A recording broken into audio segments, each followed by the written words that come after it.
I would love to welcome everybody. It's a great pleasure that we are starting our new project at Game Changer Basketball Insights. And how we said and how we promoted on our social media, we said that will be one of the leader of this project, Mr. Mladen Sekularac. I can say about him that for me, he is one of the best ever youngest player who played in Europe.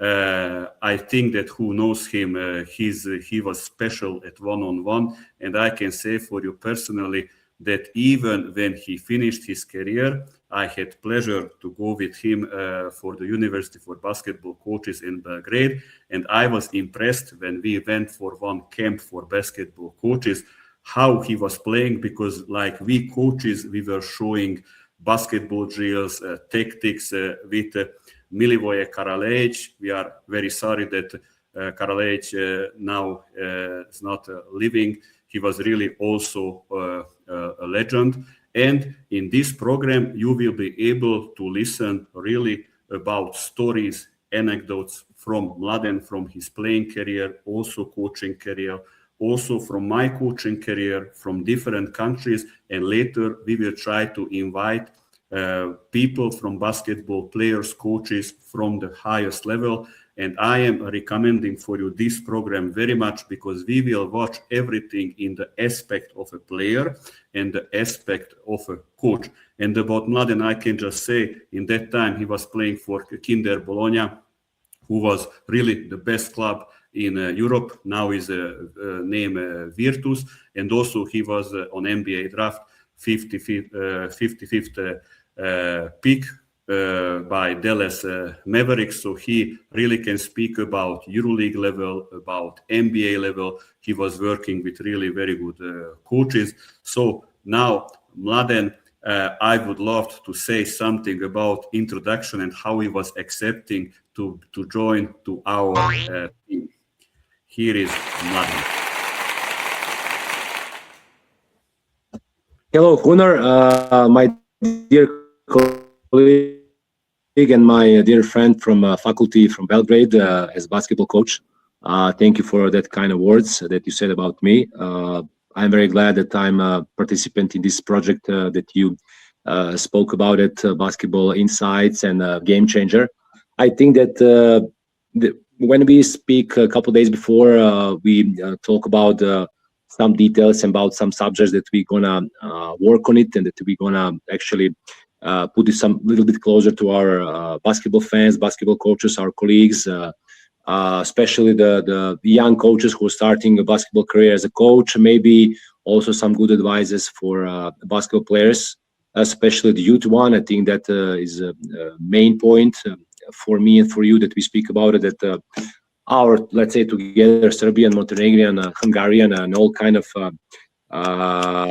basketball schools, especially youth, are now a bit in a problem, especially because so many foreigners is coming here over the sea and playing EuroLeague and playing some very good Europe leagues. So one more time, thank you for that kind of introductions. I will try to put a little bit alive those kind of subjects that we're gonna work on it together, of course, especially in some kind of, let's say, famous basketball school, Serbian, Yugoslavian, we can say like that. And of course, from our experience, for my experience as a basketball player, and for my experience now as a basketball coach, especially you too, so we can maybe change some kind of advices and help each other. This is the main theme, I think, should be this one, that we try to help each other and try to best way to work with as a good basketball coaches. And of course, during those kind of, let's say, I can say, lecture and all that kind of things that you said before from our faculty, as professors Nena Trunic and past big name Milivoje Karalej, that he also shares some very good stories and some very good basketball advices to all of us, especially in those 3 years that we have practical making practices and participating in those kind of camps during that 3 years of faculty. So that's a big experience also the most important thing that me and you, and I will give advice immediately, young coaches, if you want to work as a basketball coach, you really need to love that and to be devoted and to be really stubborn, to try to learn as much as you can, and that is the most important thing. So we can go back and forward. Thank you. Yes, and we can start our first program. So just to say for our followers and our viewers that usually we will have a main topic. After we will always say our best starting five from different clubs or national teams or from countries. And after will be some educational program that we will analyze some topic, and it will be interesting that maybe sometimes even we will not agree about something, but basketball is like this, that there are different views and also different methodology and also different system can fit the players. And today we will talking about it first, what should need to be the right way for a player development to transfer from a young player to a senior team. How was this before and now? After we were saying who is our best starter five from the former Yugoslavian national team. And after we will talk about transition offense.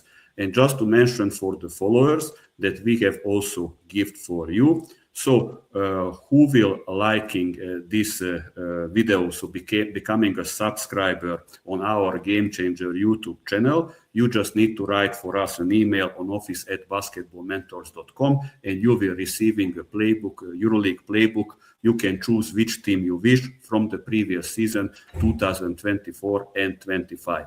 Let's start the topic first, Mladen. How should need to develop a young player, a young kid to become a senior player? I will giving the word for you. That first you will speaking about your playing career, how you started in Montenegro, why you was choosing to go to FMP in Serbia and maybe was not going, for example, for Partizan and Red Star, and how was going your career during some famous European clubs, how was the NBA draft, what is your experience, and maybe what kind of traps you had later on your playing career, what is maybe not player development. So let's start, for example, first, how was in Bar and how from Bar you became really, we can say, a superstar player in that time. Okay, thanks, buddy. Actually, my hometown, Bar from Montenegro, actually give a lot of basketball players, and we kind of, let's say, we can say that we've been famous in those areas. I start very young. I think that I was 10 years old. At the same time, I was practicing like all the young boys, football and basketball. But let's say I have a very good DNA to grow big, like because I'm 203, 6'8". So I kind of choose basketball, of course. That was my big love. And I was so crazy about it that I make a little basket in my hallway there in apartments. So I was shooting with the tennis ball all day, all night after the school. I was really crazy about it. I play 3-on-3 with the much older than me and everything because I was kind of big since I was young. And then I was in a senior team of Mornar Bar, and then let's say young, I can say coaches from who been a coach for youth in our team make another club named Primorka, and we really make amazing run for like 10 years. We've been in the top in Montenegro. We fight with Budućnost. We fight against the big names in Serbia: Red Star, Partizan, Beobanka, Vojvodina. So it was really like a big thing, and we'll be like very young team and a young club.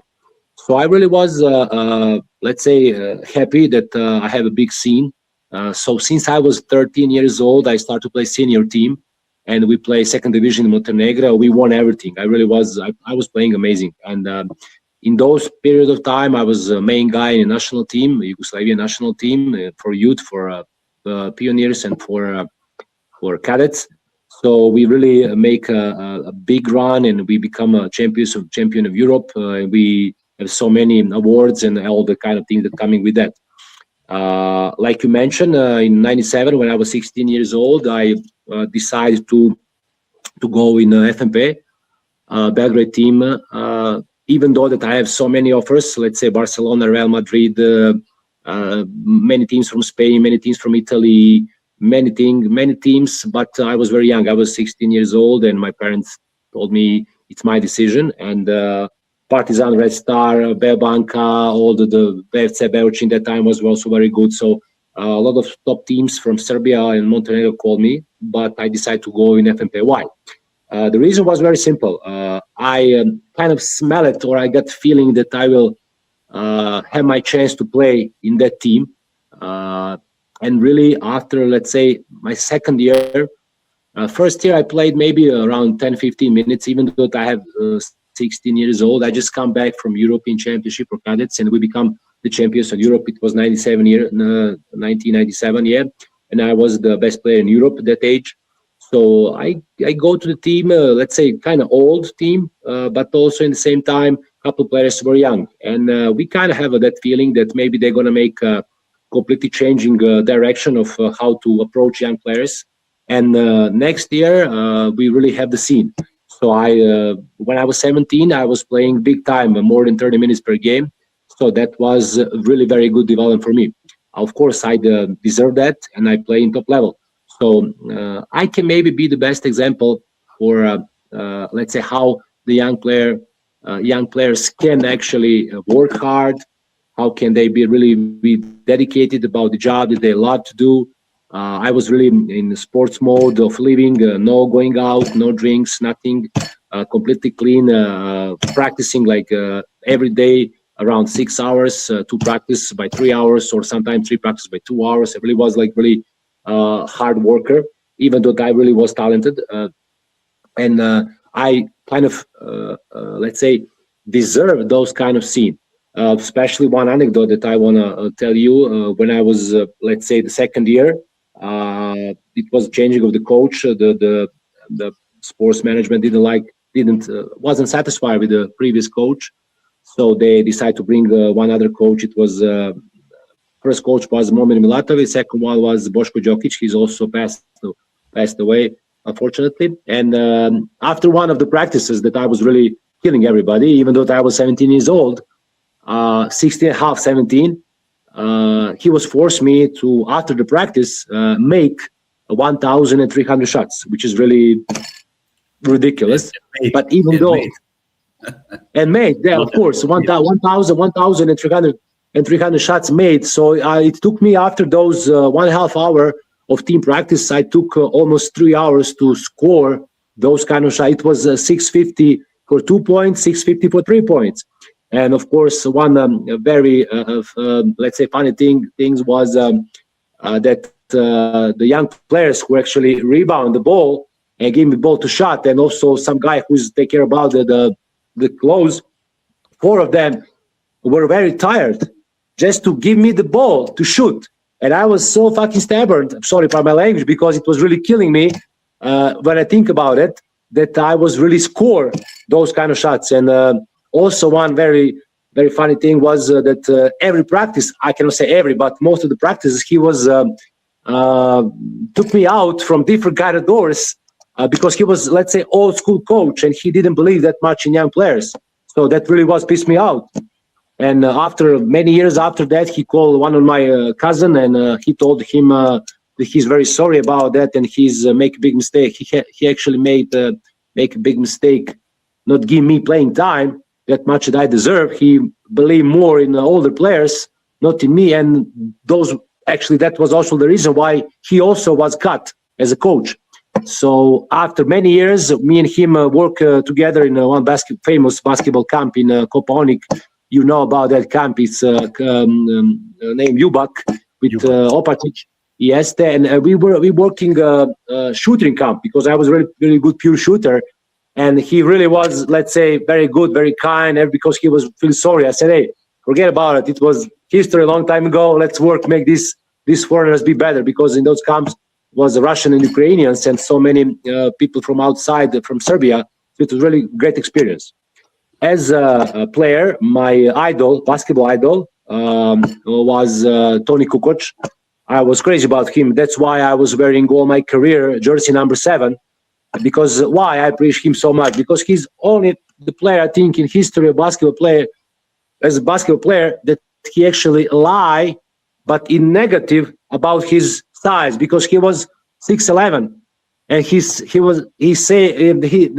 because he don't want to play big guy, he want to play with the ball, he want to play guard, and he will always say he's 6'9", but that's lie. He was 6'11", 7 foot. He was so big. He's like 2'10", 2'11", almost taller than Dino Radja and Vlade Divac. You know about who I'm talking about. And he actually, because he didn't like to play 4 and 5th position number 5, position number 4. He want to play 1, 2, 3. So that was for me amazing. And of course, he was put a big stamp also when he reached all the lights and all the awards from Europe. He go to NBA. He showed his potential. He became the best 6th player, I think, 1 year with Chicago Bulls. And then he was in starting lineup. He was killing. He make, I think, 6 rings. So what else I can say? So he's, for me, let's say, peak of the mountain. And that's a player that I really like so much. I was, look, the way he was playing the game. His coach was Markovic in Jugoplastika. Then he go to Benetton in Italy. So he really make amazing European career. And then he goes to NBA and put the stamp on his career. So that's why he's amazing. About me, I was playing in Serbian first division till my 21 years old. When I become 21, I go to NBA draft. And I was just to stop you before that, we are going for NBA draft and Virtus. To say for our viewers, because for sure we have many players and many coaches, for example, who are following us at the moment. Let's say that would be my question for you, that you mentioned Momir Milatovic and Boško Đokic, who we know in Yugoslavia, they were really a very, very disciplined coach. Little to say about, little for us more details. That, for example, after the team training, what kind of individual trainings you was need to do beside also shots? And that would be my question, because the base, we can say, for Yugoslavian and Serbian basketball is that we are working on ourselves, a lot of individual after the team training. That would be my question. You had chance to be a superstar if you would just make the team training, but you would not stay for hours to work alone or with an assistant or even with your head coach. That would be my question. Little to talk about it, because we know in Serbia that the players are made after the team training and not on the team training. And in some countries, they're not thinking like this. Yeah. Well, that's a very good point. I will tell you particularly about these two coaches. Well, they I cannot say they don't like to work individually, but their main topic was just to team plays, motions and all these kind of things. Because when I came first time in FNP Železnik, I was immediately, let's say, in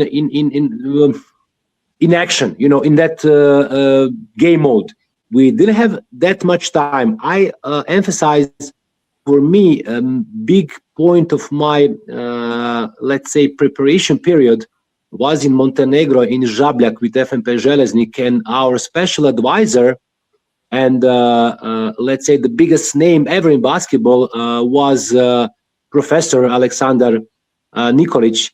As we can say, Profa, you know who I'm talking about. And he was our, let's say, special advisor in offense and defense. So that those kind of 1 month that we've been in the mountains on the preparation period was amazing. That's I really accept so many details and so many good advices from an amazing guy who actually built all the coaches. I think the best one in Serbia was directly his product. Particularly about Boško and Momir, they didn't like that much to work individually, but some of the players, especially me, I love that, because in those, let's say, breaks, I have so many space to work on my basketball skills, my technique and tactics, how to beat the opponent and how to defend them.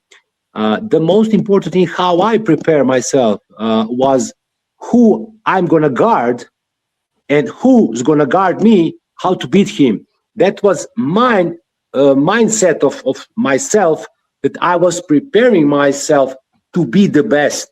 Because I always, my goal was to be the best scorer, to be best player, period.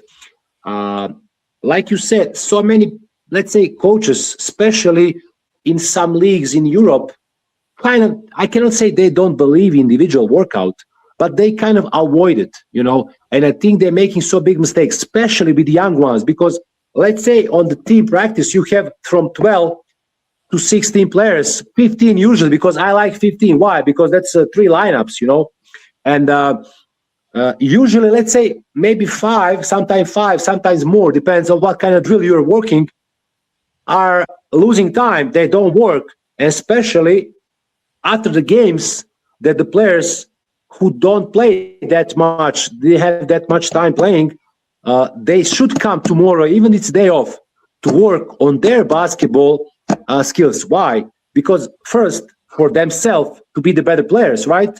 Second, to show the coach that they really want to play and to improve their game, which is most important thing. And third, especially now, when you have so many, let's say, social media things and a lot of coaches, I'm not saying that all of them are right and doing good things, but you can see, and maybe you can try and see that doesn't work, that's not good, and you can, let's say, make selection, what is good for you, what is not. For my opinion and my view, after every season, I was working individually with my brother, and that's period of time between the seasons, especially during summertime, if I'm not with the national team, I really work on my things, and especially when I'm, let's say, coming from injury or have some small injury or big one, I want to recover and I want to start. So I always was prepared for preparation period to don't be, let's say, not ready for those kind of, let's say, long practices and hard practices. You know what I mean? Because most of the players, you can say, and probably you hear about it, after the league is finished, they going drink some, let's say, alcohol, they smoke cigarettes. Okay, that's okay. But don't do that for 2 months, Make 7 days out and then go in basketball, right? Then start practice. Because you can remember our a big name for me was Dusan Peric from our faculty, when he said the real sportsman who really want to be pro, big time pro, he has only one time, let's say, cramps and one time inflammation of the muscles. Why? Because he always adjusts, even when he's between the seasons, he always work, let's say, on 40% or 50%, because he knows when he start preparation period that he maybe can be injured, and maybe not guaranteed contract, that he losing the money, So that's kind of domino effect that all the players must think about it, because they are like LeBron James. That's the best example, even though that I'm not a big fan of him, but he's the best example, and Cristiano Ronaldo. Why? Because they are all the time make their body constantly in some working element. You know what I mean? So they always think about that, and that's why they last that long.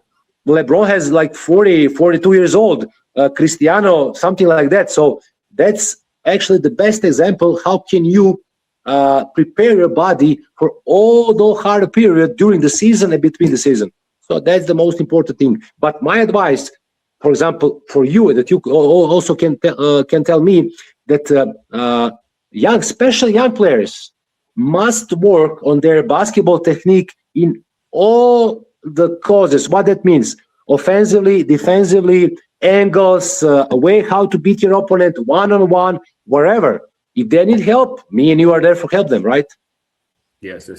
And for example, this that we can always change people, even that in, let's say, in some countries where is maybe basketball not have so big tradition, like in Yugoslavia and Serbia. Just to say for you a story, for example, that I will not say the country. It was a quite good club. I was the senior team head coach, but also they were giving me to coach some youth categories, and I was able to choose because I was technical director also, and I was choosing 2 more teams to coach. So I had around 20-25 trainings per week. I was very tired, but I wanted really to help them. And for example, I'm telling for you, it was an under 14, under 18 team beside the senior team. Under 14 team was very talented. They had weekly 3 trainings. When I entered the club, I said for them, okay, boys, let's do just 4. And on the 4th, you not must to come. Who just want? Coming the first friendly game, I'm saying for them, boys, okay, first those players are playing who were on 4 trainings. Then they started to come on 4 trainings. Then when they are coming on 4, I'm saying, boys, let's make another training. But on 5th training, you not must to come. Then coming the league game slowly, and I'm saying, boys, who is coming on 5 trainings, always playing. Then they are coming. Then we had a good budget, and we were buying 2 shooting machines, one for the senior team and one for the youth team. And I am saying for all coaches, nobody allowed to use shooting machines, only who is coming on extra individual training.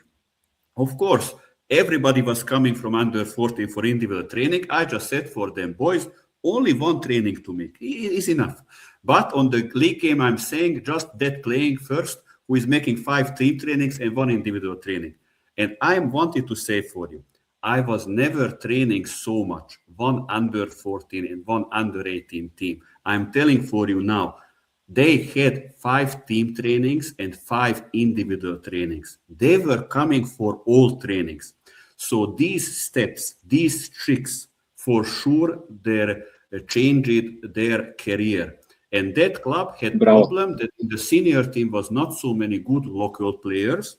And they not wanted to bring local players from different cities. They wanted that, let's say, the 11th, the 12th, the 10th player to be from their city. And just to say for you, with 1 year work from the under 18 team, 4 we were able to push in the senior team.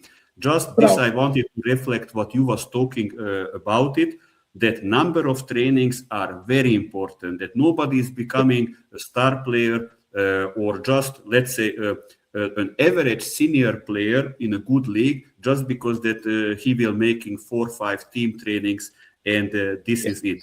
Let's go now, for example, how was the NBA draft? How was Virtus to be with those superstars together? And you can speak about little after, like what kind of problems you had, for example, after Virtus when you was needed to change clubs.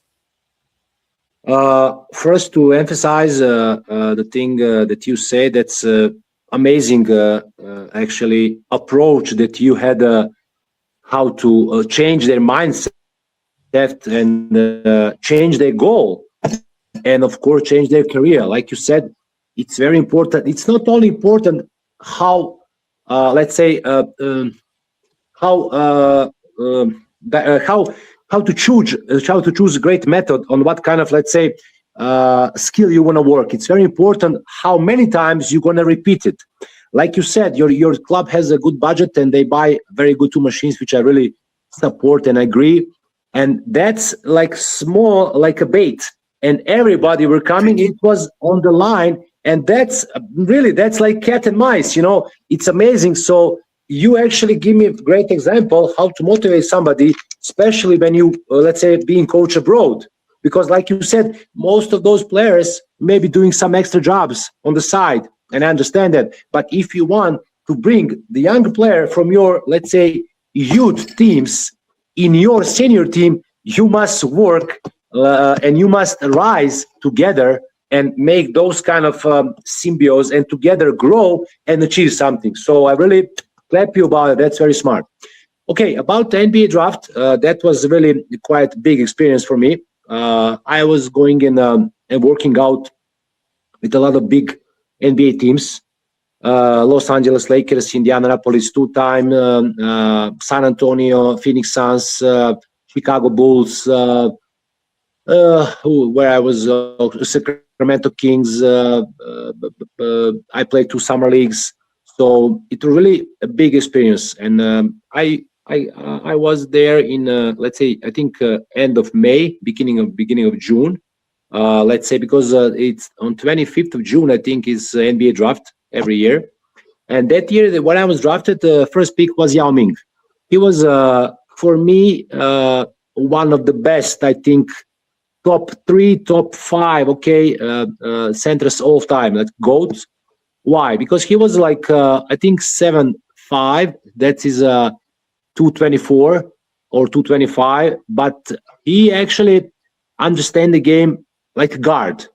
I will tell you that there is quite a difference between big men's, they're approaching the game and they're, let's say, understanding the game, and the guards. Guard must know everything, period. And usually only one let's say, player who was a big guy become the best coach, and that's Phil Jackson. Why? Because he has Jordan Pippen, Rodman Kukoc, and he has Kobe, Shaq, and etc. Okay. So I don't believe in big guys to be coaches, period. Okay, that's my opinion. Maybe I'm wrong, but that's my opinion. Second thing. So every day you go, let's say, you land in the morning. I was in Washington. My camp was in Washington. I was there because my agents were from Washington. And you fly all around the country. And every day you have a physical, mental, and basketball tests, practices. And really was killing. Second one was, or first one was in Indianapolis. And actually, in those kind of period, I really done a great job in basketball. I really dominate the game, because usually when they call some players or the managers offer some players, usually it's similar position, 1, 2, 3. So all the guards, let's say, were that day who be coming. One of the names that you probably know was Fred Jones, who is kind of so-so, and Casey Jacobson, who after playing from Indiana, go to Phoenix Suns, and then he played for Baskonia, EuroLeague. So he was 1 year older than me. They beat me in physical, bench press, I don't know, biceps curls, whatever, all the kind of physical stuff in the gym. But in basketball, I was really great. And why I'm saying that? Because they call me again to do all the medical checks, tests on HIV, tests on AIDS, tests on all kind of, let's say, infect or from me something like disease that maybe can spread, so all kind of tests. So I was really happy because they had a 14 overall pick, which is amazing. I was working also amazing workout in Sacramento, Los Angeles, Phoenix. I was in Phoenix with Amari Stoudemire, who was a 9 pick overall, and was amazing basketball player, was amazing player in NBA for 15 years, I think. He really lost something like 15, 20 years, 15, I think. I know. He collected his photo in the NBA album. I know. Yeah, exactly. So he is 1 year younger than me. Amazing player, really. So that's those kind of stuff actually was very important. From summer leagues that I played, big experience for me was when I played against Penny Hardaway, when I played against Bo Outlaw, who really was amazing players in NBA. So it was that summer league was in Long Beach, California, very close to Los Angeles. Okay, to come back to workouts, especially one was really amazing for me, was in Los Angeles Lakers. I go inside of Lakers dressing room, I see all the, let's say, banners on the top. I see the jerseys. I see the history big time, Then I see the shoe of Shaquille O'Neal, which is like 56, so big shoe, I can put 2 my legs inside. And that was funny for me. Okay, I was in that workout with Smoosh Parker, who actually come later in Los Angeles Lakers. He played position 1. And all the practice, Phil Jackson was sitting and kind of knocking back and forward on the Pilates ball, big one. And he was there. There is no foul. You play to kill each other, And it was, for example, one drill was a 1-on-1. And I beat him 1-on-1 from half court. I beat him 1-on-1 from all court. He beats me in all physical tests. I beat him free throw shooting, and especially was 3-point shooting. And that time 3-point line in Serbia was 6.25. In NBA 7.25, so 1 meter longer. And he scored 8 from 22. I scored 16 from 22. So Phil Jackson was eyes was big like this, And after you finish the practice and after you dressed in locker room, you go there and you can meeting individually, and then you have all kind of tests. For example, one question was, can you explain me triangle offense? And I, as a kid, my let's say basketball god, besides the Tony Kukoc, of course, was MJ. And with the plastic nice, okay, I don't know the word, but on my door of my bedroom was number 23, And of course, I was crazy about triangle offense, And I explained him on my way, and he was very satisfied. And he actually told me, if somebody before them don't choose me, they will actually select me as 27. Okay, that was for me amazing. My heart was like like melted. It was like big like this. And in Indiana, I come back again. It was really amazing. The worst workout that I was working was in San Antonio Spurs. Of course, everybody know Greg Popovich. I really was so damn tired that I couldn't move. I really shoot air balls. I couldn't score basketball. I didn't beat nobody. I really sucked. Let's be honest like this. But then in Indiana, the coach was Isaiah Thomas. I speak with him.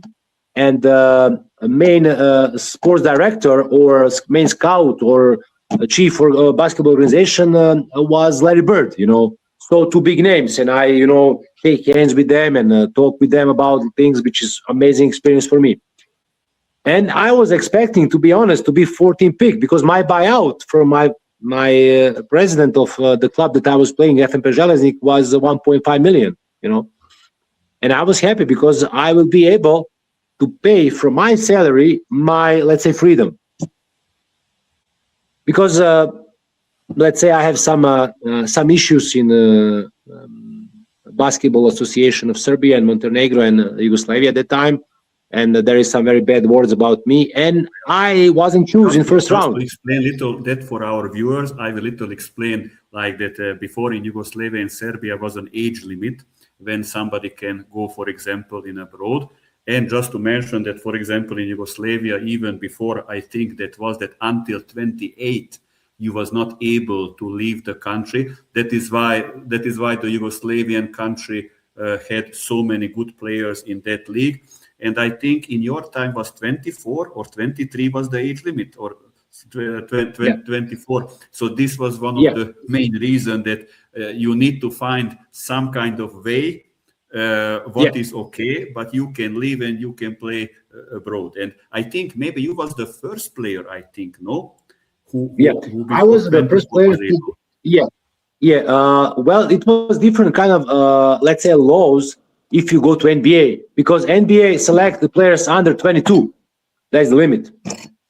And for NBA was different kind of rule, but for Europe was period rule that nobody cannot go younger than 24. So when you become 24, 25, you can leave the country and go to Europe to play.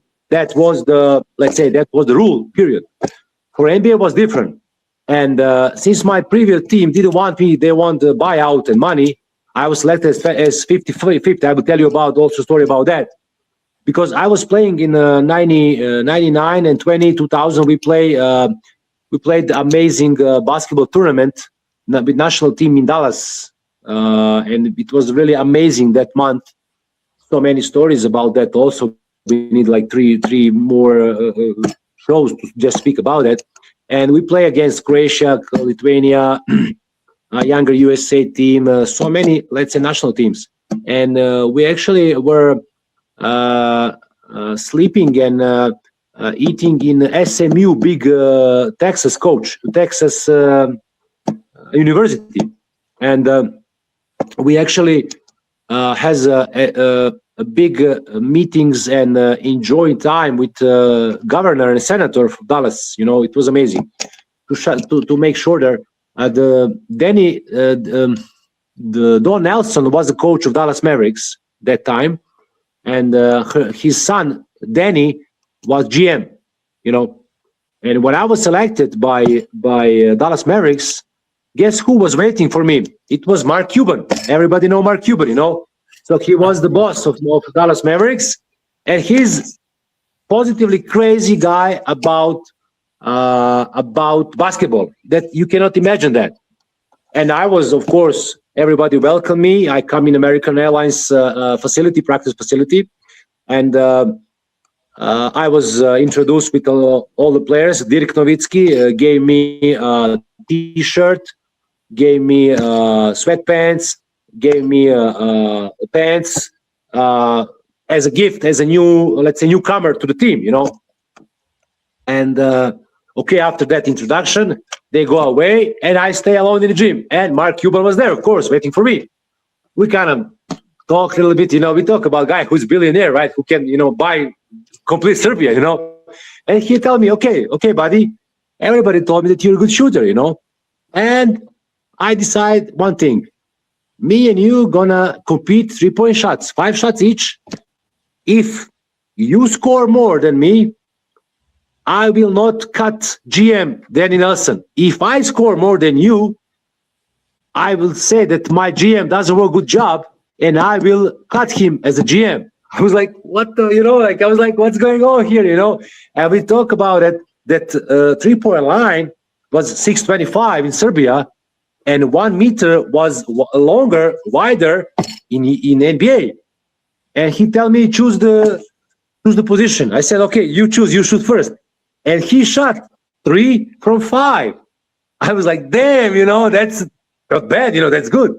And I start shooting, and I score 4 from 5. And he said, oh, okay, welcome to the club. I will not cut Danny Nelson. I was like, what's going on, you know, like a big rock come from my back, you know.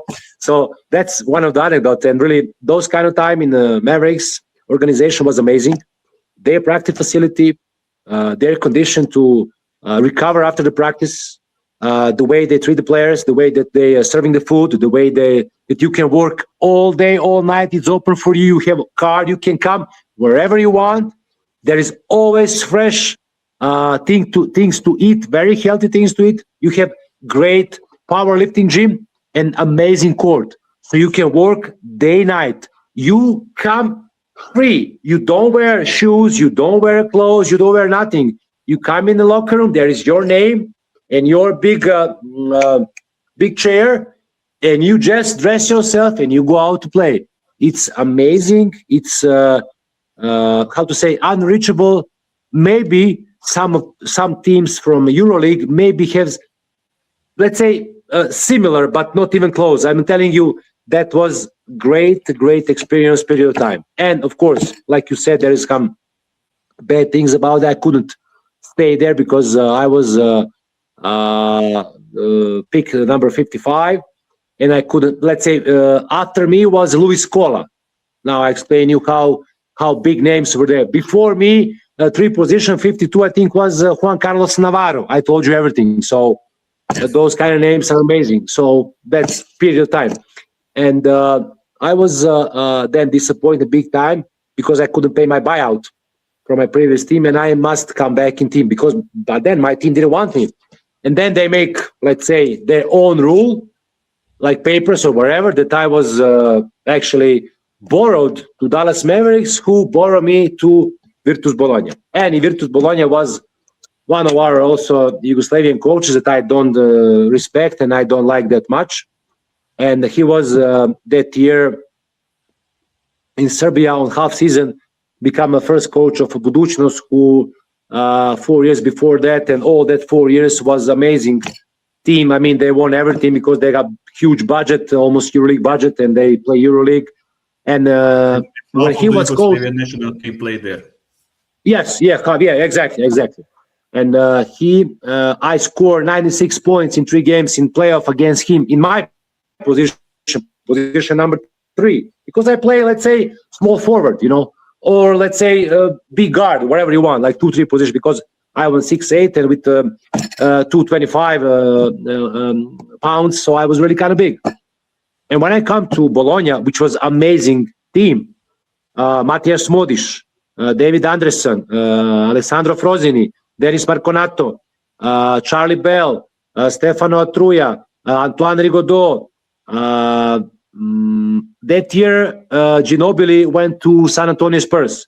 So it was amazing team. Mattias Modic and Stani Bečirović, yeah. And he put me in position 1 to play playmaker, And he put Antoine Rigaudot in my position 3, and he never played position 3, which, okay, I understand. But let's say from this point, he said amazing point guard. He was one of my favorite tall point guards in that time. Bravo, amazing player. And for me, it was very bad because I didn't play that position. Only maybe in when I was cadet, because I need to play all 5 positions, from point guard to 5th, because I scored 50 plus points. And that time in Benetton was coach Messina, and the point guard was Tyus Edney, who is like this, And for Olympiacos, the point guard was David Rivers, So the whole team suffer because I need all 10 seconds to move the ball from back court to front court, right? Which is, you understand? And I played 2 games. I played 2 games very good. But then I really kind of lose myself because I didn't play that because I'm very tall, and to play point guard was really bad. And in the newspaper, actually, he said that I'm a combined version of Bodiroga and Danilovic, which is okay. You put big pressure on me, big lights, no problem.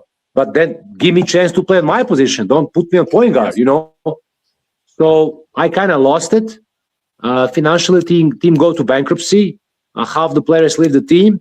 After 3 months, they change the coach. They cut him and put the Italian very good coach who see me in summer leagues in the USA. Very good staff, very good coach.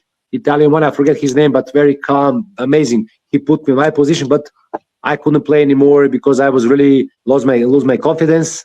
Lose the timing. This is the timing. This I wanted to ask before also, because now you said that the coach was calm. Please try to make a comparison. So try to make a pro and contra. How was your time in Yugoslavia, and how was your time in NBA and in Italy with this Italian coach? Because in Yugoslavia we can say big discipline, not so many stuff. For example, also we can say that for sure sometimes your coaches said, Mladen, go out from the training. I think this not happened with you in the NBA and Italy. But how was you feeling as a player?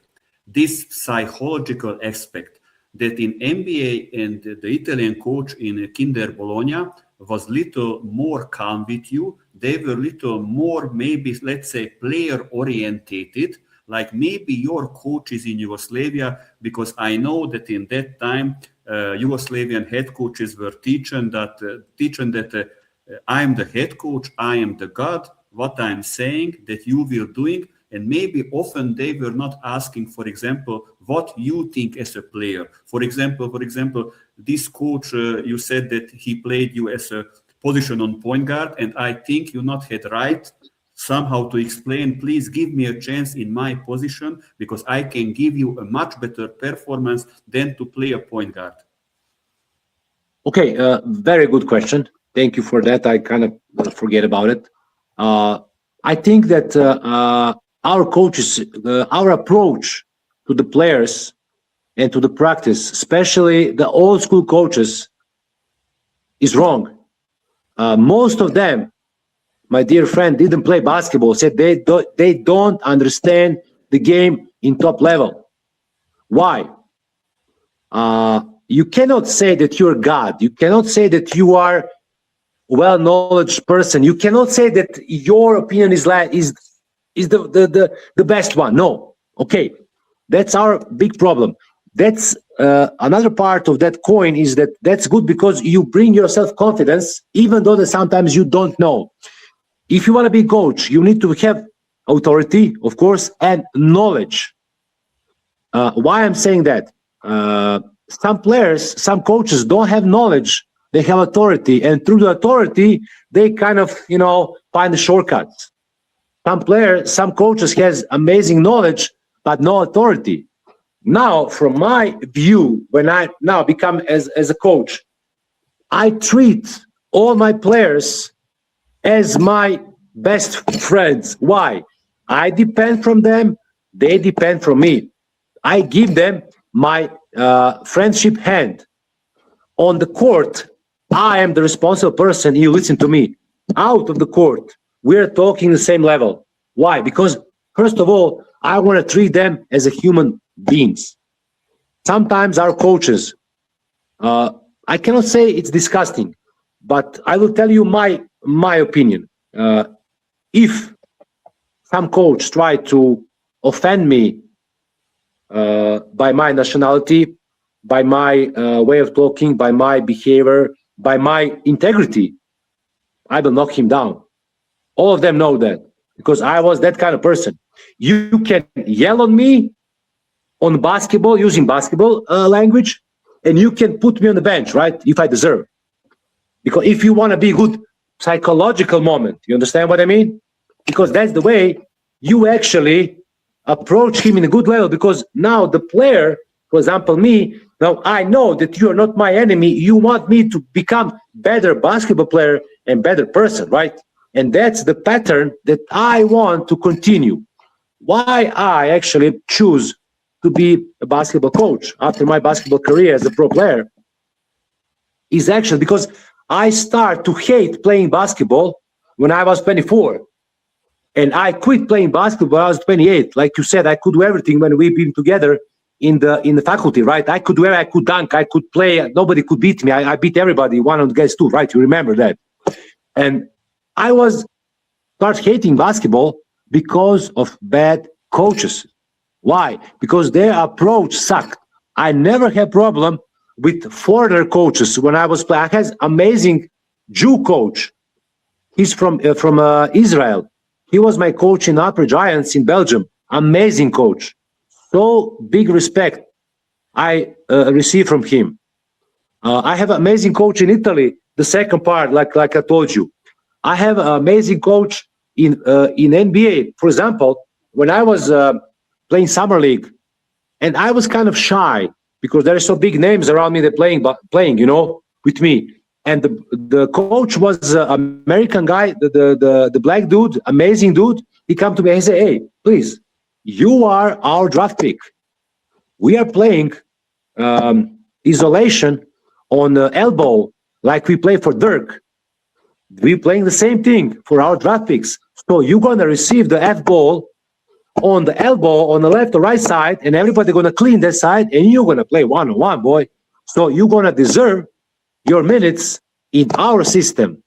We don't care about other players, your teammates. Why? Because they ask us to play with us and trying to find a contract, right? They're very selfish. You're too good. So we want from you to take 15 plus shots, and then we can see, are we going to keep you, or are we going to say, no, go back to Europe and work on yourself? You understand? That's why I approach, because why? Then you receive the chance and you receive the scene to show your skills. So you're good or you suck, period of time. In here, they put you in some, let's say, system, which is wrong.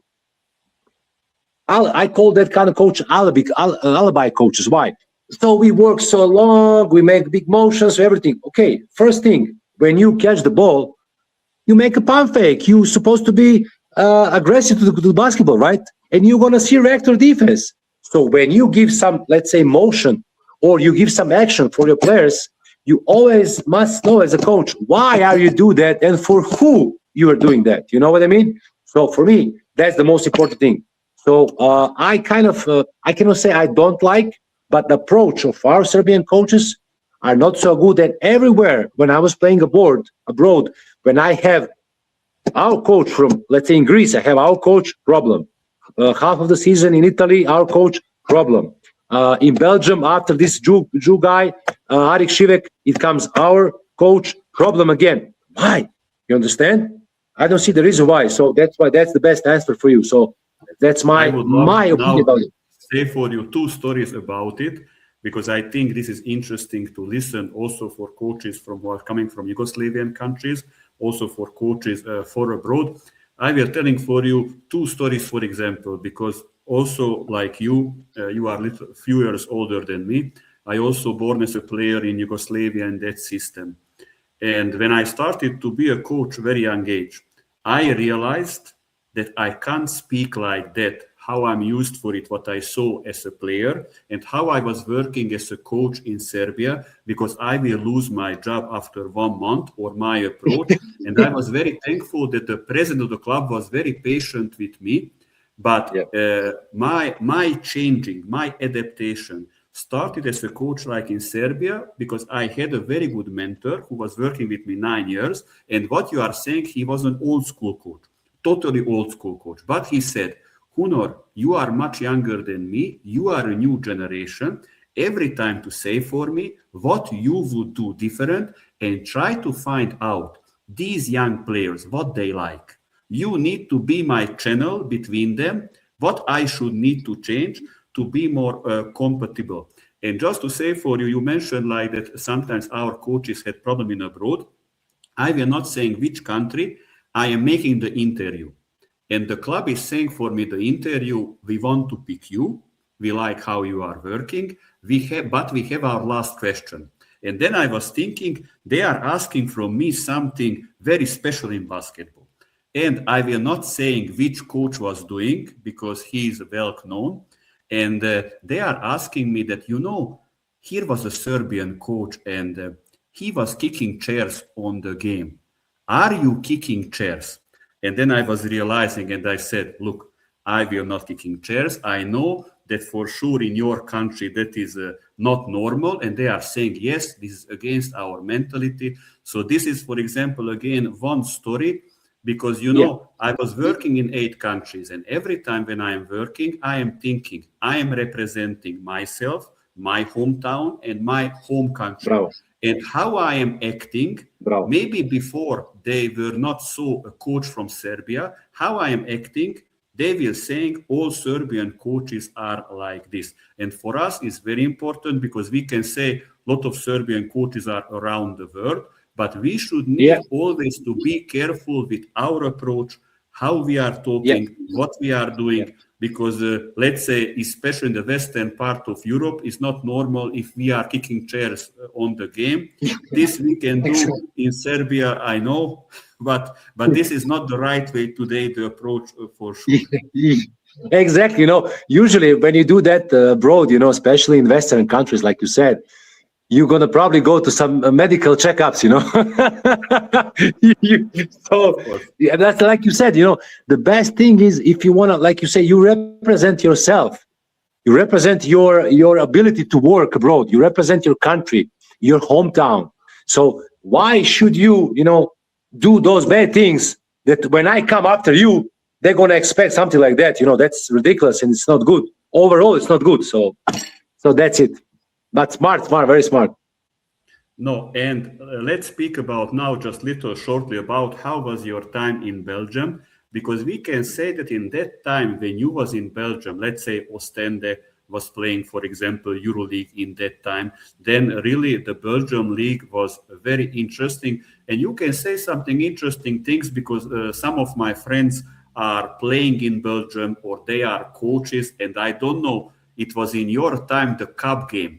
When, for example, I don't know, playing a second division team against a top division team, that they are starting with plus 20 points, or I don't know. So you can speak about it. This, when I was hearing this first time, I was not able to believe, but very smart because making it very interesting, that game. Maybe a second or third division team is beating a top division team in Belgium. Yeah, actually, I have those kind of situations because we play against, I think, 2 division lower team than I was playing for Antwerp Giants. Amazing club, amazing president, amazing condition, infrastructure, coaching, practice facility, the big gym, they're making big gym next year, amazing. So we start minus 20, and you now, let's say, you must run fast because, 40 minutes becoming short. And 20 points, for example, they scored 2 threes, it's 26, so it's a very big gap. So eventually we beat them. I think it's about Wall Creek, something like that, never mind. But we're playing in some small, because they usually try to rebuild some small parts of some Belgium towns and to, let's say, grow the basketball. And we play a Super Cup against Ostende. We beat them and we won Super Cup. It was very nice. Those years in Belgium for me was amazing, like resurrection of my career, because I just come from a big injuries and big time problems wherever. We're gonna speak about maybe some other time. And those years in the EuroLeague were in the ULEB Cup were Charleroi, Spiro Charleroi, and Ostende. Two amazing teams with amazing big budgets and wherever. A beautiful gym, and those, let's say, 10 years in a row, I think the Charleroi all the time was the host of final of ULEB Cup. So really big teams. And I was also one anecdote I must tell that. So I come in Antwerpen. We start the season. I start, amazing, score 20 plus points every game, and the GM called me, and GM of my team were GM of Spiro Charleroi before, and personal the therapist of Kim Kleisters, famous tennis female player. Yes, female.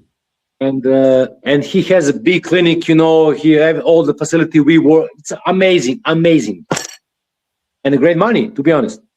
And he called me, and he and coach Arik Shive called me, Maki, let's talk. I was like, what did I done? First question for me was like, did I do something wrong? We are winning 3 games in a row, I scored 20 plus points and everything. And I was like, what's going on now, because before that I had so many offers, and one of famous basketball agent actually closed the door all the clubs that I have offered. We're going to talk about it later or some other time. And because I don't like managers, I think they're a big problem for all of us.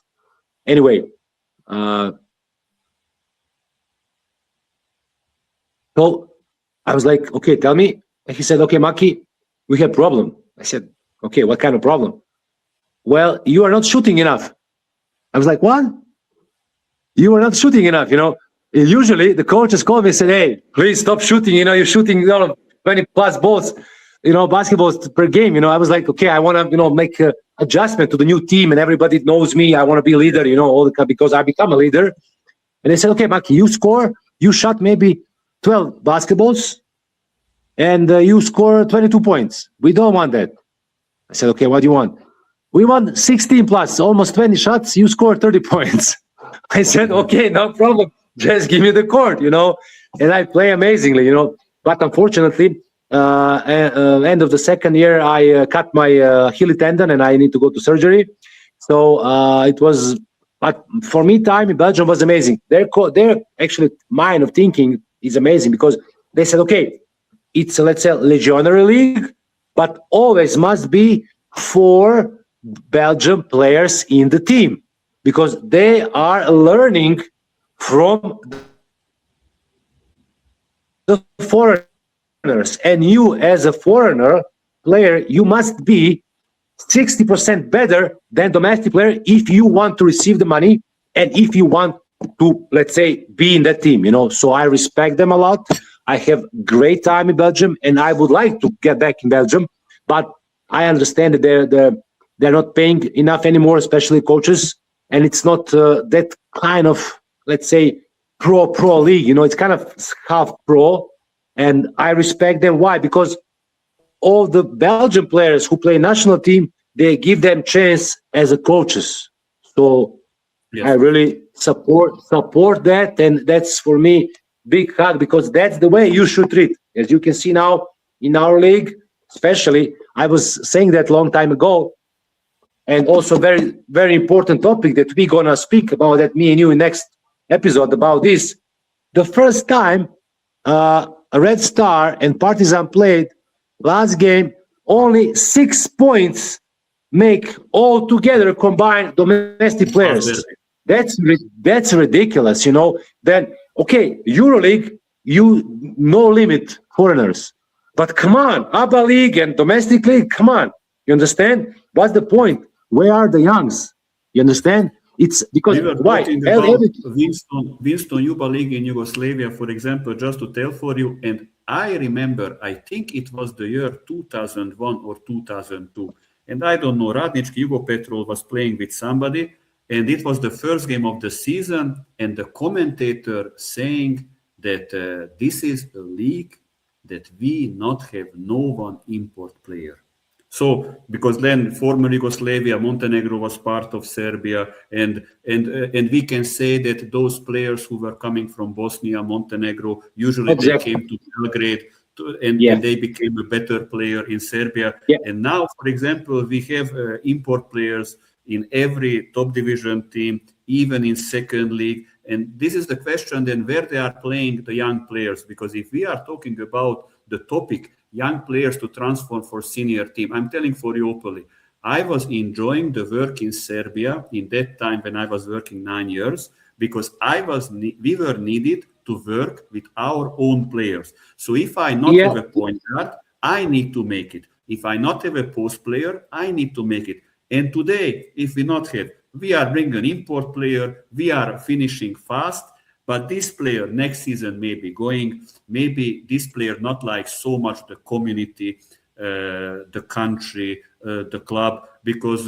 when, for example, we can say Partizan Belgrade at the time, Duško Vujošević, who was really dominant, and Vujošević was making really incredible number of players. Those players loved the club. There were a lot of local domestic players, but also the fans. They are still speaking about these players like gods, like idols. And this is for sure not the way that we are playing with 4, 5, 6, 7 or unlimited import players. I will add something on that. Very, very good point of view that you said. Now in youth, in juniors, you can give the license to the foreigner player and play against juniors. You understand? Can you imagine how ridiculous that is? Where are we? Let's say, how we treat the young players, how we work with them, how we give them big scene. If we steal their playing time and practice time from juniors, you understand what I mean? So that's why I don't like managers, because they're doing that. And now, let's say, KLS League, First Division League in Serbia. Every team has 3 foreigner players.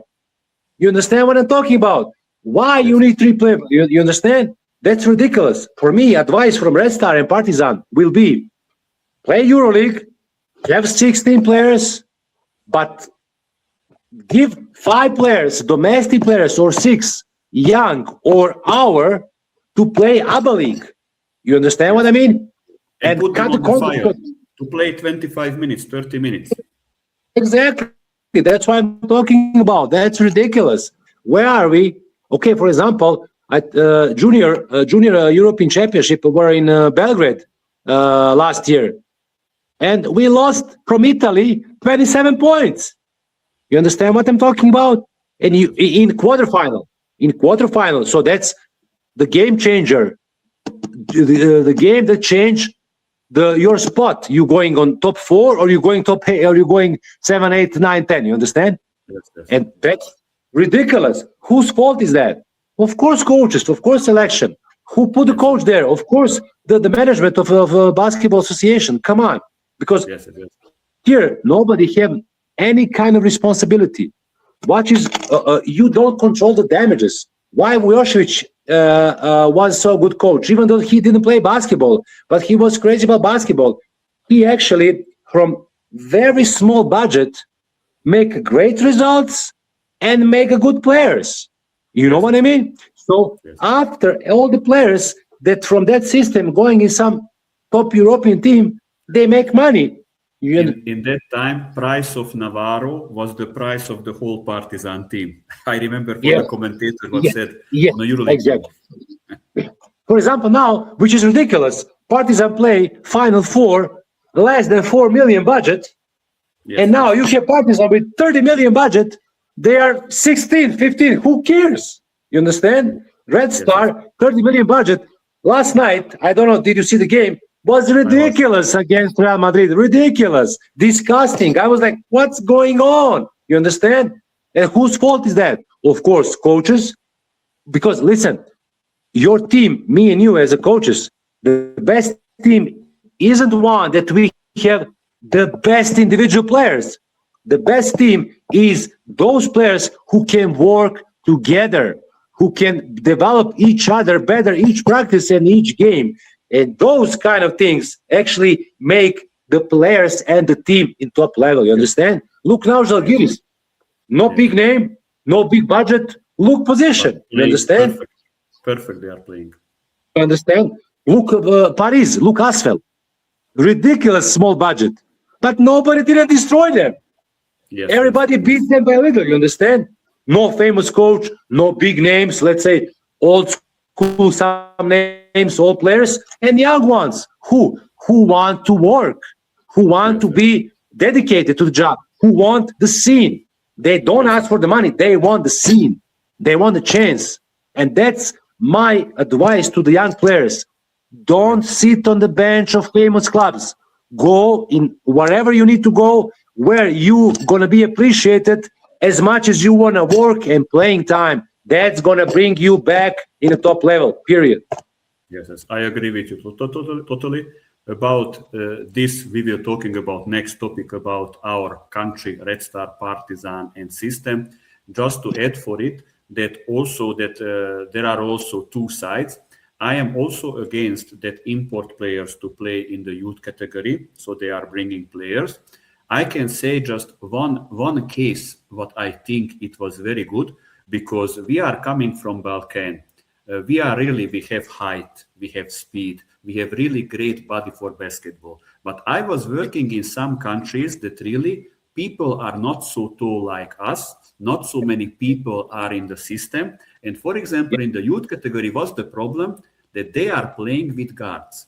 They not have big players. This means also on the training, guards not have a chance. When I am going in the paint, there is waiting me a mountain. And then you are developing. And in that country, they were letting some import young players to play, but just those who were really 2 meters, 1 meter 90, because they wanted to develop the young local players. In this case, I can say if some like these players are coming, this is strategy that you want to develop the country, the national youth players, but not the way if you want to let, for example, everybody. I think we were talking really a lot about this topic, and I think you was giving very good advices for players and also for coaches. I would love to just to close shortly. You mentioned, for example, Dusan Peric and our faculty, and I think we were talking about it because really we had really good lecturers on the faculty. And I'm just telling for you now again openly that when I saw that who will be my colleagues on the university, and I'm saying the list, reading the list like Mladen Sekularac, Marko Dimitrijevic, and others, I was just looking like this. I was asking in my head, like, those are those players who I was watching in the Yuba Winston League. This is what you said, like, how was you, for example, NBA players in your time, Studemeyer, Larry Bird, and that kind of players. And this is always good. And I just wanted to tell for you that always on the faculty, when you was talking about some of your stories, I was opening my ears. I wanted to hear, because very interesting to listen also coaches, also big players, because for Serbia saying that land of basketball, and I was hearing last week that my friends from abroad saying Serbia's land of basketball podcasts. And I am saying for them, podcasts are very interesting because people saying their experience, what is also very important to listen it. And just to close with the faculty that, for example, for young players and for young coaches to say, for example, if you want really to develop perfectly on the right way your players, you should need to prepare them before. This will little strange hearing, but in the faculty, we were learning together that if you want to make a good basketball player, you need to send your kid for swimming.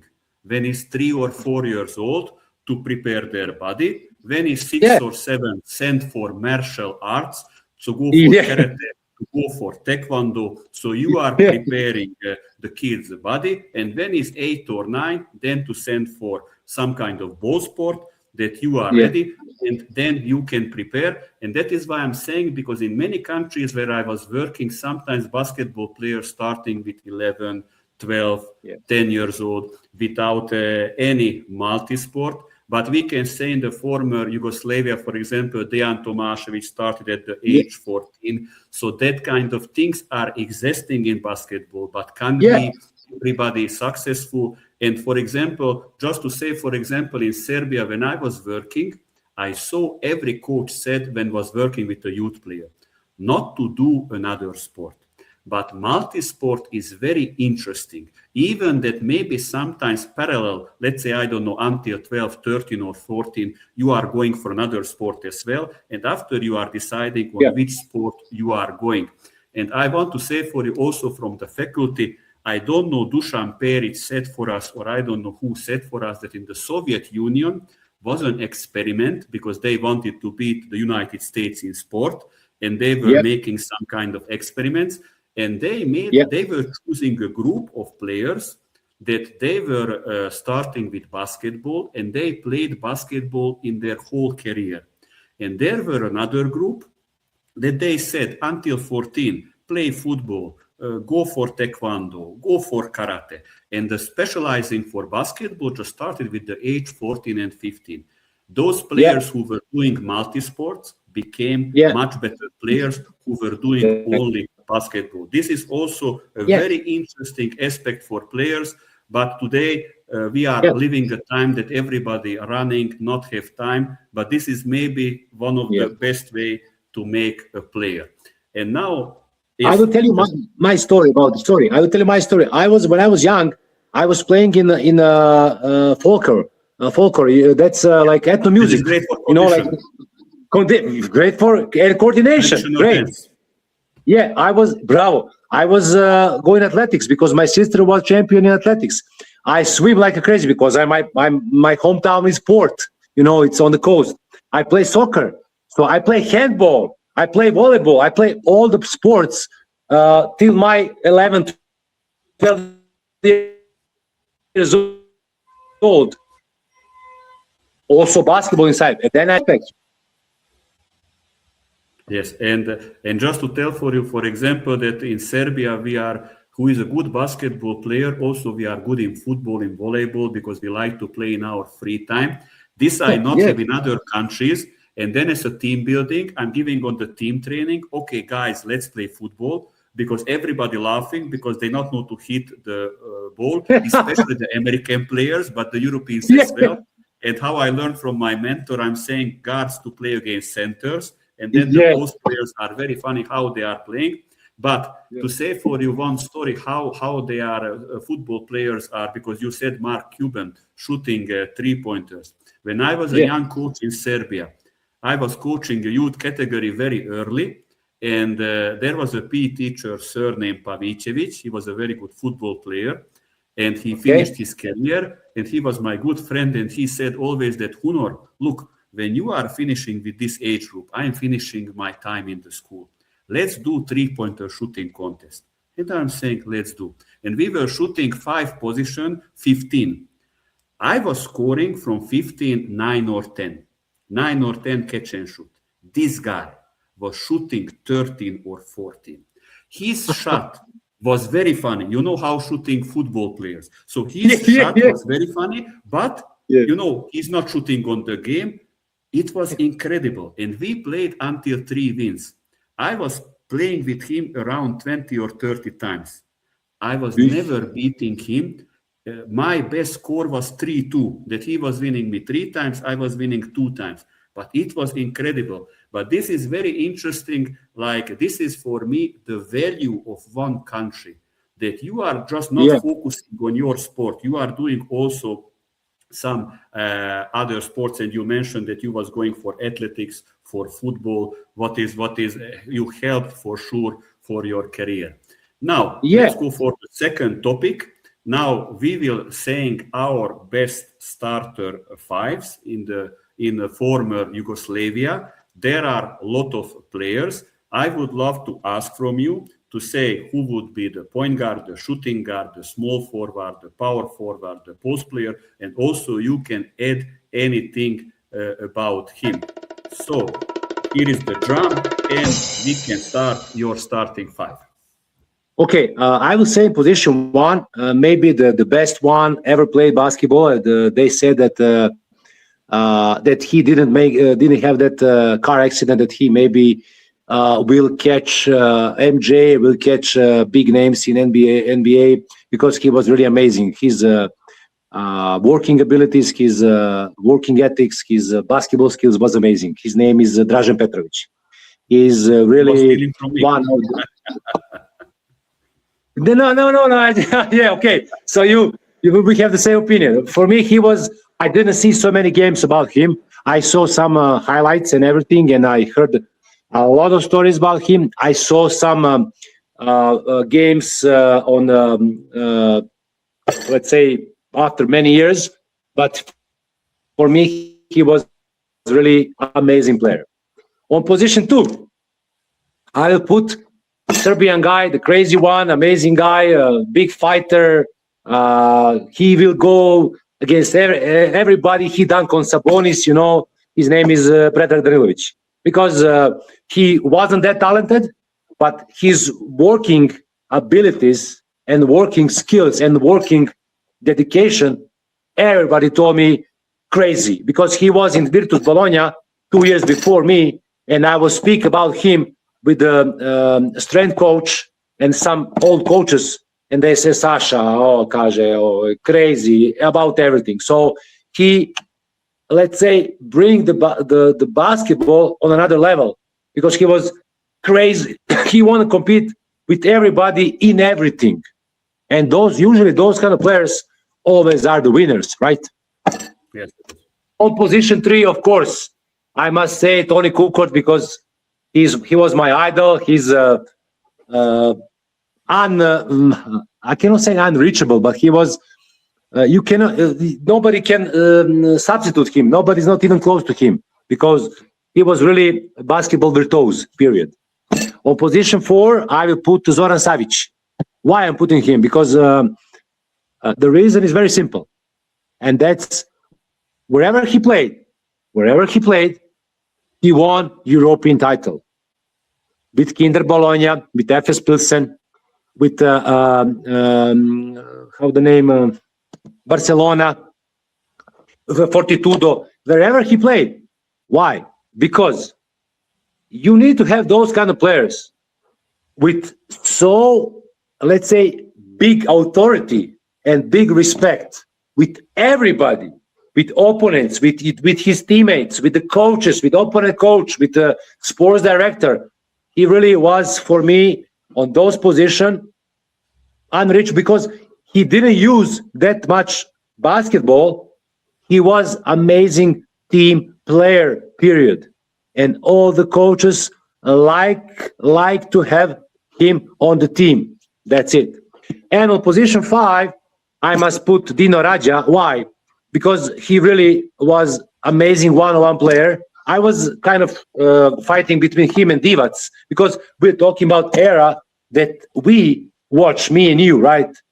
We can talk about amazing player Kicanovic, amazing player Slavnic, Dalipagic, Krešo Ćosić, amazing. But it's not close to me, you understand?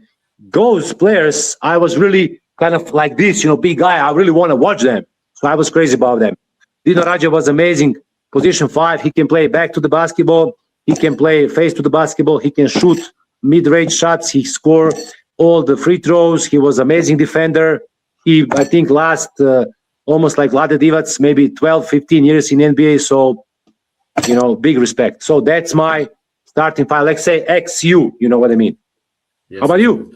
Well, now I will say, but we can say that about these players that they were also pioneers for NBA, and they were opening the door for not just for Serbian players, but also for European players, because in that time it was very hard to play in NBA. You were stealing from me Dražen Petrovic. Now I will say my starting five. Then I'm putting the point guard Aleksandar Đorđević, who was really a top scorer. And I can say that a lot of people said that not just the players, I think coaches, we can say that he was changing our careers. Because let's say, for example, I watched the final between Partizan and Juventud, and that three-pointer as a kid. After that game, I was just asking my father in Bačka Topola, because I'm coming from Bačka Topola, is here a basketball club? Because I would love to go for basketball. You mentioned these very big names before. I must to put them. So I would put position 2, Dragan Kicanovic, who was really one of the best ever shooter in Europe. And maybe this I learned from my mentor, that he said for me always, who not has past, not has future. So I was trying to watch somehow to find even VHS videos to see these older players, how they were playing, because for me it was interesting to watch. Of course, in that time, difference was not like today. That is why they were scoring 40, 50 points. They will be not able to score so much in the modern basketball. On position 3, I would put a player just to put in starting 5. He started in position 4, but I think he was the best on the point guard position end of his career. He is Dejan Bodiroga. For example, for you was Toni Kukoc. For me was Dejan Bodiroga the idol. I enjoyed his basketball IQ and his fakes. When I was playing in Hungary, for me was very interesting that in Yugoslavia I was teaching that always, how you said, you get the ball, you need to attack the hoop, you need to make some fakes. And I saw that the system in Hungary was not like this, because my players were not so much using fakes, and we were teaching like this is something special and that we need to put. On position 4, I would put again a great shooter from the past. He would be Dražen Dalipagić. He was really also a great shooter, not just in former Yugoslavia, in Europe as well. And in position 5, I would put the player who you was mentioned, that is Vlade Divac. And I can say that in that time when I was playing little Hungary, and also I started as a coach in abroad, let's say if we were talking about Serbian basketball, first my players were mentioning Vlade Divac. And it is interesting that in some countries, people are not following EuroLeague, only NBA. And for example, when I'm talking to them, to Dejan Bodiroga, to Aleksandar Đorđević, they not know who they are. Okay, Đorđević was in Portland Trail Blazers, but he was not playing it so much. But for example, Dražen Petrovic, they know because of New Jersey Nets. So that is for example, an interesting detail. And now we are going for the third part, and we are finishing our first program. I think that our followers get really a lot of information from you and from me as well. And now we are going for the educational topic, what would be transition offense. I am suggesting first that I would, let's say, little just to talk about shortly. I'm showing a video what is 10 minutes that I prepared before for one basketball clinic for the Romanian Federation, little to show. And I will letting for you, Mladen, to say more details, but also you can add anything, and also I will try to add anything when you will talking about it. Now I am putting we can see here is the video. Just to mention it about transition offense, how we was mentioning today, everybody wants to play fast, and that should need to be that first we are trying to play transition. Then we are trying to make a drag screen, trying to finish. Then we are going for early attack. And then after we are calling some set, and transition should need to be between 3 and 6 seconds by my experience to finish. And after, so we are not in time for the defense to settle it normally. Just to mention for you and for the followers what was for me interesting, because I was working in some countries where basketball is not so popular, and the players are not so much educated. One season, I realized after 3 months that I am doing early attack, And my players, they didn't learn never, and they are not able to make it. Because our goal is in coaching to be efficient. And we should need to adapt for our players. Let's say, for example, after 3 months, I stopped to teach early attack, and I had only transition plus a jack screen, and after to call a set, because I saw that my players are not used for it and they not understand exactly what is the difference between early attack and what is the difference between a setup offense when it's 5-on-5, everybody there, and maybe there is no mismatch, for example.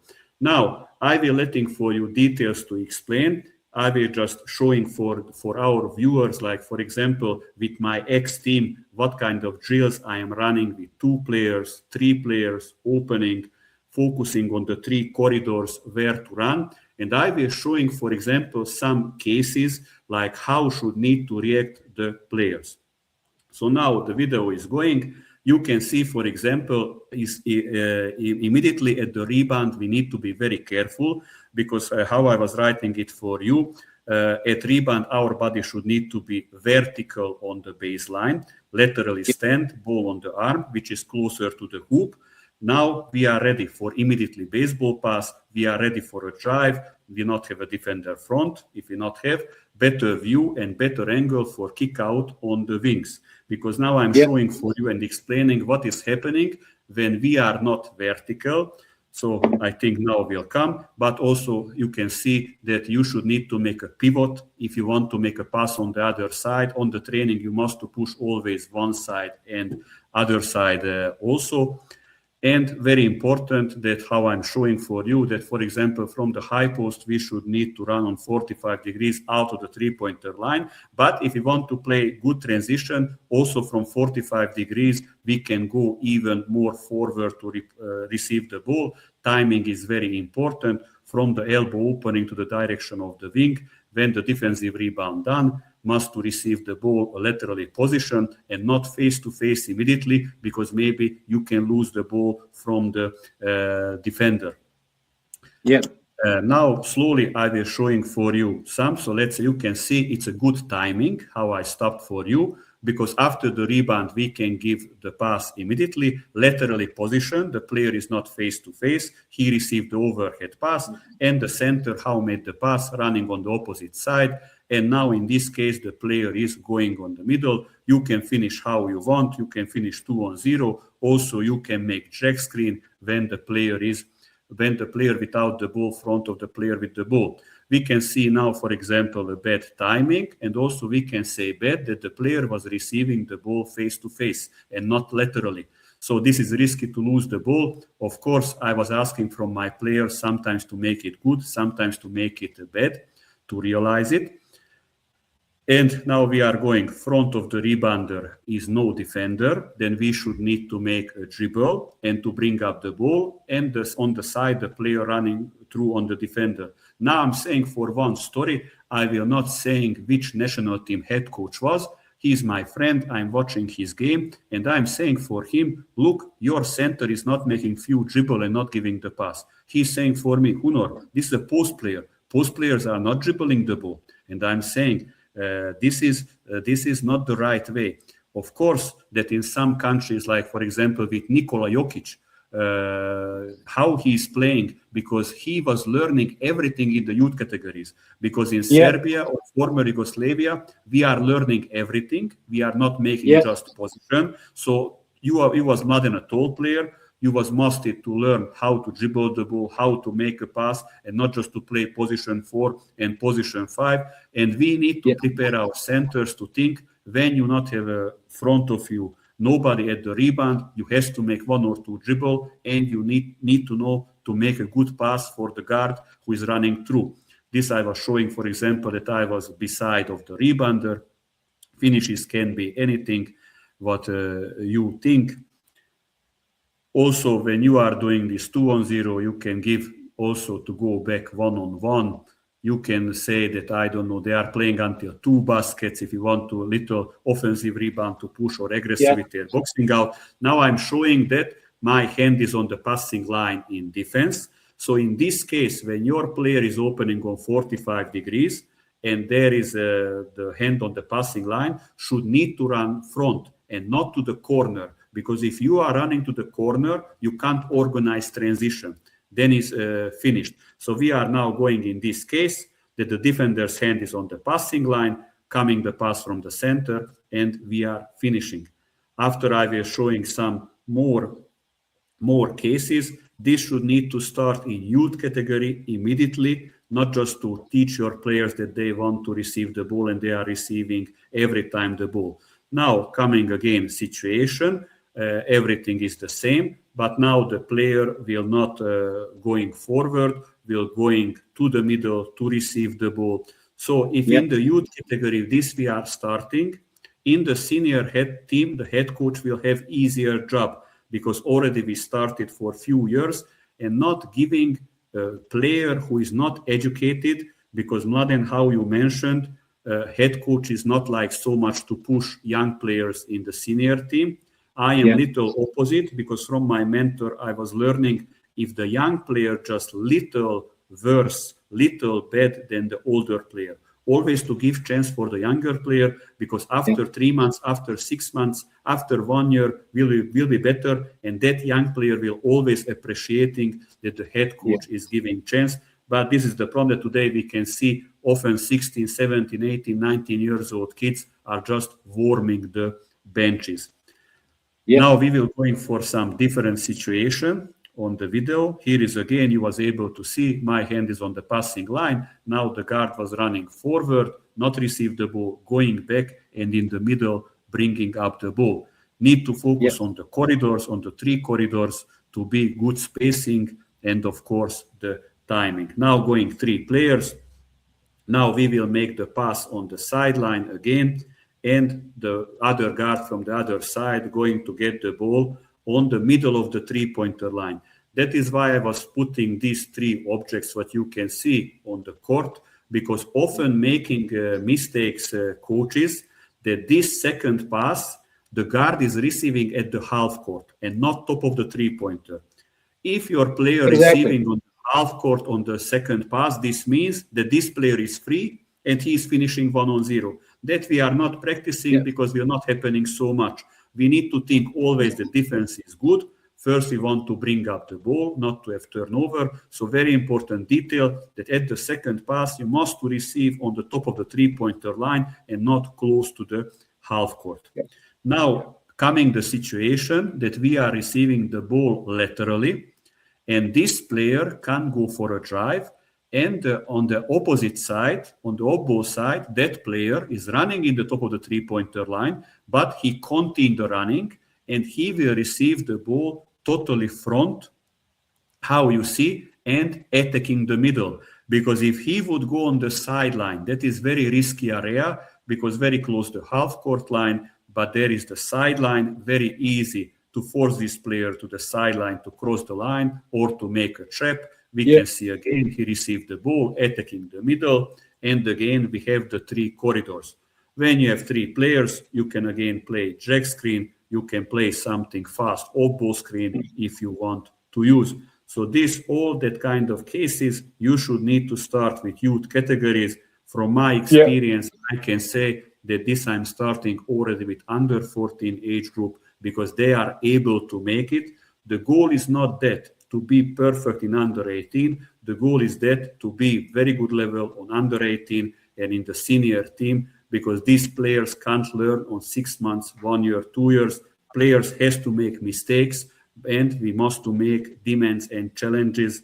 And we should need to try on our basketball trainings somehow to make that kind of drills, what is on the same level of the match, or even harder than on the match, then our players will making better decision during the game.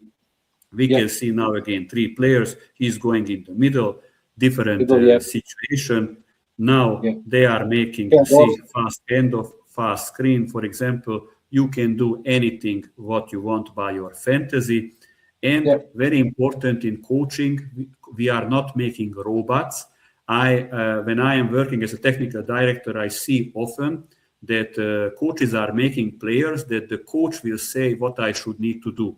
but the player is deciding on the millisecond on the court what kind of decision has to make. So, for example, when I am preparing my teams, that I'm giving for them different opening of transition, different finishes, early attack, and I don't know what later. I am saying for them, now it's up to your fantasy in every training. And this is how I am forcing that they must to use their brain, because we can't prepare never our team that we are giving you one option, two option, and this will be on the game.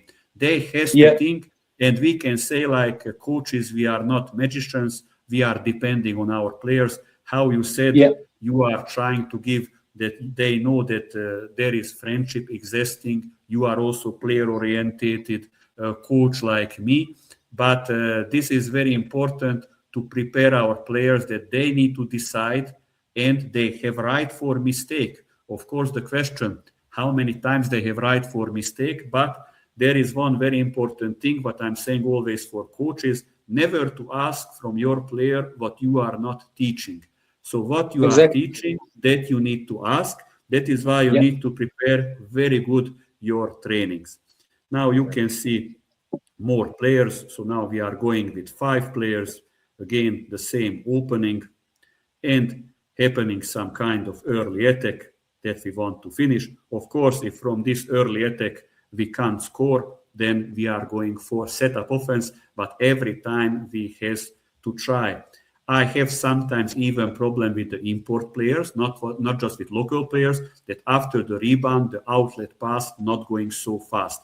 If the outlet pass not going immediately directly, or after one fake pass, we can't play transition, everybody going back, and we want to have handicap situations, or we want, because of defensive transition, there is some kind of mismatch, and that mismatch we are trying to punish immediately. Little going more 1 minute, I think, to see now, for example, you can see going on one side, going back on the other side, you can make different handicap situation after 5-0. It's up to your system and methodology and thinking what you want to get. Of course, now these players are not doing with full speed because they had a training and after they were showing. Basically, this was from my side. I tried to give a lot of practical information for our viewers. And now I'm letting the word for you, Mladen. All the details, what I not mentioned, go deeply inside. I know that we were learning also from the faculty a lot of things, but also you have very nice coaching career in Serbia, China, Montenegro. And also, please, you can mention with those high-level coaches with who you was working that maybe I was speaking from him, this drill, that drill, or I was little changing it. The word is yours. Okay, that's those kind of part that you actually show now. It's very important. Like you said, it's very important to work from young ages. So let's say under 12, 13, 14, because that's a pattern of the behaving, you know, the most important thing. Okay, that's for me very important. Second one, run the floor. Why? Because if you're doing everything on 30%, you cannot beat nobody. You know what I mean? So you need to run the floor. But how? The main question is how. When the fast break starts actually when you make a good defensive rebound, right? So when you make good defensive rebound, whoever make defensive rebound, you must first make a pivot. Why? Because you need to see the floor. If you put the ball immediately on the floor, that means that you don't respect your teammates because probably somebody is already on half of the court, right? So every transition offense starts from good defensive rebound. And then the most important thing, of course, is running lines. Where is your running line? So you have wings who spread the floor, right? And you have the first trailer and the second trailer, right? Usually, second trailer is a big guy, position 5. First trailer is position 4. So you want to punish defense and early offense. So if you divide, I always, as a coach, divide offense in 3 parts. Every part is 8 seconds, right? So you have now 6 seconds to bring the floor from back court to front court, right? To not be violation. So if you can punish any kind of defense in first 6 plus 2, 8 seconds, you can do that. You can call that fast break. Why? Because the defense is not ready. You catch them on guard, even though, especially if they play zone, the best thing against zone is fast break, right? So that's the most important thing. Second one, second 8 seconds, if you play, let's say, position offense, you try to, let's say, destroy defense. How? To get them impatient, especially. And then last 8 seconds, you make execution, right? If you split the offense. Now, first part of the offense is our 8 seconds. How are we going to be then? First, we need to outrun them, right? We need to run on the positions where is, let's say, your working position. Me as a guard or as a wing, I know where is my working position, right? So it's the same for position 5, position 3, position 4, position 1, position 2, right? So second thing, you need to bring that basketball so fast to the front court that you're going to be able to attack the middle or early jump shot, 3-point, 2-point line, or fast break, or a layup, right? So most of the teams in this, let's say, modern basketball won't let you to finish easy layup, right? Unless you steal the ball and you have, let's say, those kind of handicap situations, right? So how you practice that? Very simple. If I'm working 5 against 0, I want all 5 players to finish. Like you said, you can open so many different levels. But the most important thing, don't destroy the creativity in your players. Don't, like you said, you don't make robots. You just give them lines. And then they are reading the defense. And they are beating the defense. For example, I always like to give the ball to the wing on position where he can immediately take a jump shot. Why? Because he is now very, let's say, very useful, and he can score immediately. What? First off, when you receive the ball, it's a pump fake, right? And then you beat them. First dribble strong, shoot from 2 points, or layup, or especially now, most of the players like those floaters, you know. So depends. It's also practice. Second thing, I always do all the 5 times full court running and all 5 finish. How? First, you can make easy pass layup, right? So the wings switching sides, right? Now the second wing finish.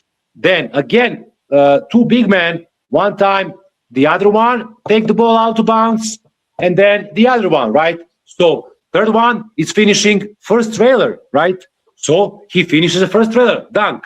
The other one pick up the ball. Now you pick the ball, give to the wing, and you go give and go as a point guard. You finish as a point guard, right? And then, of course, you can pass the ball to the first trailer, who's going to be on the low post, and then the second one coming so fast, he puts him ball on the bounce pass, and he go dunk. So that's the way that you're practicing 5-on-0. If you want to do, for example, 3-on-0, you have so many different openings, so many that we don't have time to actually work all of them. But the most important thing is good spacing, good timing, and especially giving the ball, receiving the ball, catch and shoot, or catch and make easy layup. Of course, you can add now the guy who is finishing 2-against-0, right? So that's the way they're working on handicap situation. It's the same thing. For example, I always like to do, especially preparation period, 5-against-0, 3-against-2, 2-against-1. And that's the way I know how they react in game situation. If, for example, you want to add something more and you see that your players developing very good, you can make 5-against-4+1. And that's also the best way that you can see how they're going to finish in a live game situation, right? So everything starts from good passing, good spacing, good timing, and of course, see the floor. Like you said in those before videos that you show, when your guy, guard or wing, pick up the ball on extra free throw line, on 3-point line, but in the same line as a free throw, right? So when he catch the ball, he need to see the floor. Why? Because it's so open and wide, and you see maybe you can go immediately like a baseball pass or pass to the middle depends how the defender react, right?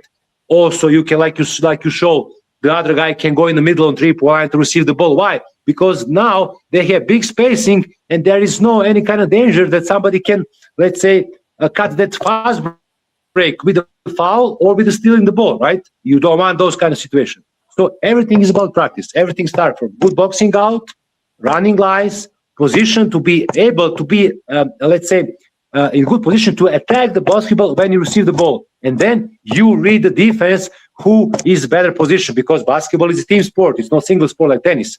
So you depend from your teammate. Then you have also, when you make a pass, nothing happened, you can make a repass, and the second trailer can make early pick, right? And then you have position also 5 against 4, because the defense, the most important thing, that you catch the defense on guard, period. That's it. I always emphasize the running lines, spacing, good timing, very important. Don't lose the ball. If you're not sure to make that pass, don't make the pass. You can also call the motion, even though if point guard is not the ball with him, right? So he can call if you have, let's say, early calls for early finishing. So there is so many vice versa things that you can learn, that you can put, and everything depends how you actually select the team. That's it, man. Well, thank you very much for your details. Just to say for you viewers, to remind for you that for every new subscriber at the official YouTube channel of Game Changer, we are giving for you a EuroLeague playbook from the previous season. And for example, now was the topic transition offense. In this playbook also existing transition sets. So about what we were talking, you can see like on the highest level in Europe, EuroLeague team, how they are organizing their transition. Mladen, I think this was a great start. I can't wait our next program, always with some interesting programs. I would love to wish for everybody great health and nice day, but I would love to mention at the end that this first program we were making for the memory of Duško Vujošević, who was really letting a lot of things for Serbian basketball, was really a creator. And I think all of us players and all of us coaches, we were following his incredible journey, what he did in Partizan Belgrade. And I think his work and his career will always living in us. I would love to say again, a big thank you, Mladen, that you was able to spend with us around 2 hours. And how I said, I can't wait our next talking at the Basketball Insights. Thank you very much, my dear friend. And we're going to make a new topic, of course, and going to be very, very interested as long as these sets continue. Okay? Yes. Thank you very much. All the best for everybody. Bye-bye. Bye-bye.